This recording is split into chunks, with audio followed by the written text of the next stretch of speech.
Well, all the talk this weekend is about John Tavares and will he sign with the New York Islanders or go test the free agent waters? And Ken, I think the Winnipeg Jets, are they going to be in a similar situation a year from now with Blake Wheeler? What do you think? Yeah, they certainly could be, Michael. Blake Wheeler has enjoyed his 7 seasons with the Winnipeg Jets and just got his first taste of playoff success, but he's a guy that's on top of his game, coming off a 91-point season. So I do think he's open to contract discussions, but I also wouldn't be surprised to see him wait it out and see what happens. The Jets went through this 2 years ago with Andrew Ladd and ended up having to trade him. I don't see that as an option at all for the Jets. I think he will stick around, but I don't know if it'll be something that happens during the course of the summer. Yeah, I think the last thing Winnipeg wants, though, is for this to hang over them all season long. And do you get the sense that talks have already started in this regard? Well, I think they have to wait till July 1st, but I do know that Blake Wheeler is happy with the direction the Jets are trending. I mean, there have been a lot of lean years for Blake Wheeler. Prior to this year, only the 4-game sweep at the hands of the Anaheim Ducks in 2015, but he sees the growth of the club, and they went from 0 to 9 playoff victories as an organization this spring. So I do think he's going to stick around, but it's always about dollar and term. I mean, he's in a great bargaining position after the year that he had and the leadership that he provided to this organization.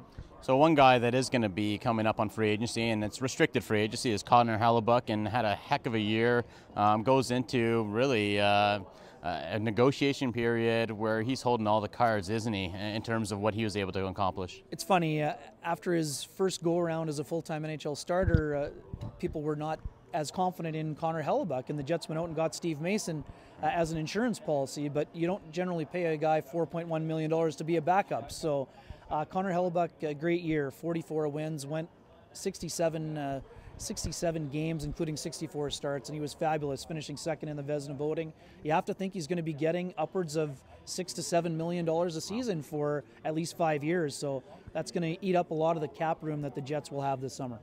Since we're at the draft, we might as well talk about the second round through 7th round on Saturday. And really, the second day is a day that the Jets have had some success, isn't it? They really have. Going back to Hellebuyck, a 5th-round pick, and he's become a starting goalie. Andrew Kopp was another performer last year, a 4th-round guy. They've done a nice job on day 2. Mark Hillier and his staff.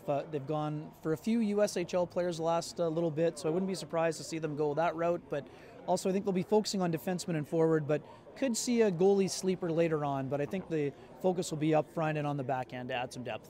All right, well, follow Ken Wiebe for all the coverage in Post Media and News. I'm Michael Trikos for Post Media.